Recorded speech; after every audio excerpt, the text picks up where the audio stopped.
Now, I'm thrilled to be joined by former Donald Trump senior advisor Christian Whiton. You know him well on the program. Christian, thanks for coming on the U.S. Report. I want to start with some big news this evening.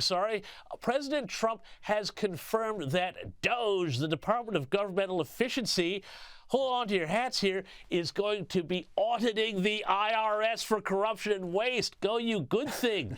Here's a bit of what he had to say earlier today. So I think that the Internal Revenue Service will be looked at like everybody else. Just about everybody's going to be looked at. Christian, if this doesn't get him a 90% approval rating, I don't know what will. What did you make of it? Yeah, it's a great move. It's poetic justice for the IRS to be facing scrutiny since they scrutinize the rest of us. If you've ever dealt with the IRS, some good people, some bad people, but you are guilty until you are proven innocent. It's the absolute opposite of what American justice is supposed to be. You have to prove, when they accuse you, they just kind of send you a bill, and you have to prove your innocence. There's a tremendous amount of inefficiency. Part of that is because Congress has made the tax code extremely convoluted, but part of it is because you have a giant unaccountable bureaucracy that's run amok. If you have simple questions or complex questions about the tax code, which is complex, good luck trying to get an answer from the IRS. You essentially have to hire an accountant of your own, a lawyer of your own. It's just this out of control bureaucracy, and it's one that some Republicans have used, including President Trump, about abolishing. But starting with an audit, it's a great idea. Yeah, I couldn't agree more. I want to talk also about some other breaking news here, and it just seems like the news keeps breaking.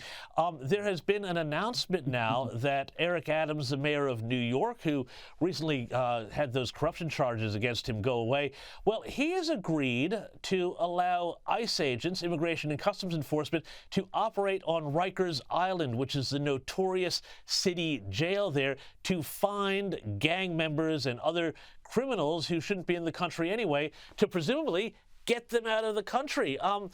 This seems like a very positive development here, especially in a very Democrat area.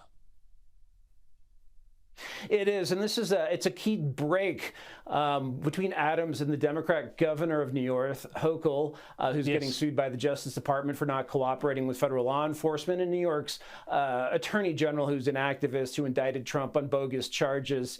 And the fact is that Adams wants the city to be safe, and Donald Trump, even though he switched his residency from New York to Florida, is still essentially a New Yorker. He was born in Queens, and he wants America's financial capital and largest city not to turn into some dystopian, crime-ridden, post-apocalyptic place. So a great step and a great pragmatic move, both by the Justice Department in dropping charges that were probably a sham and just saying, hey, we need to actually get pragmatic and cooperate across party lines in New York.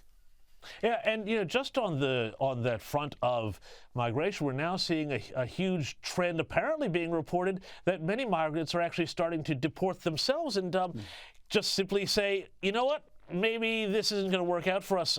We better just skedaddle before the law comes knocking. Again, a proof, I think, that when it comes to immigration enforcement, toughness is its own reward.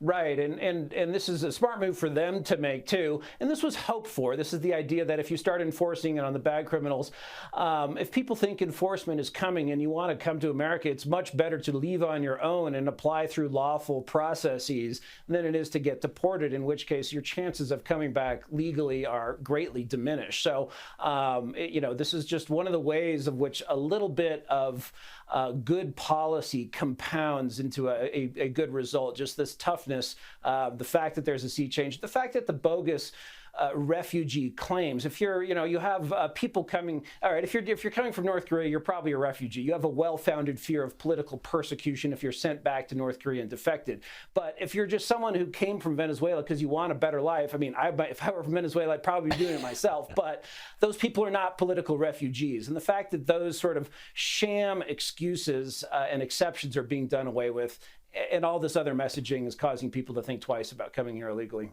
Yeah, no, look, I think that's right. And I think it's just an example that if you just simply do things instead of just be paralyzed, which we've been for years in the United States, good things start to happen. It's probably a good metaphor for life, too.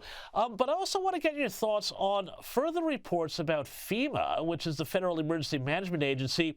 Well, there were reports that they had been using their money, which was supposed to help people in North Carolina who'd been victims of that horrible storm, that they had actually used this money to, to help New York, again back to New York, house illegal aliens in hotels.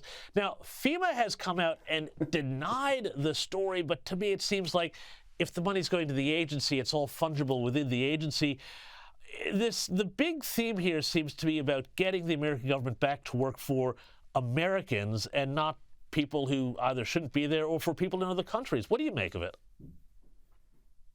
Right, and I think, well, that's true, and I think part of the story is that so many of the agencies have crept away from what they originally intended. FEMA was originally intended to help get America back on its feet after a nuclear war, after everything had broken down, and then the Cold War ended. Of course, the threat of nuclear war is not completely gone, but it morphed into failing in Katrina, for example.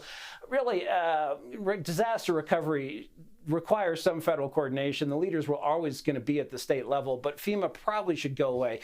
Indeed. Look, some of that money even made it to Australia. You wouldn't believe it. But thank you so much for your time, Christian Whiton.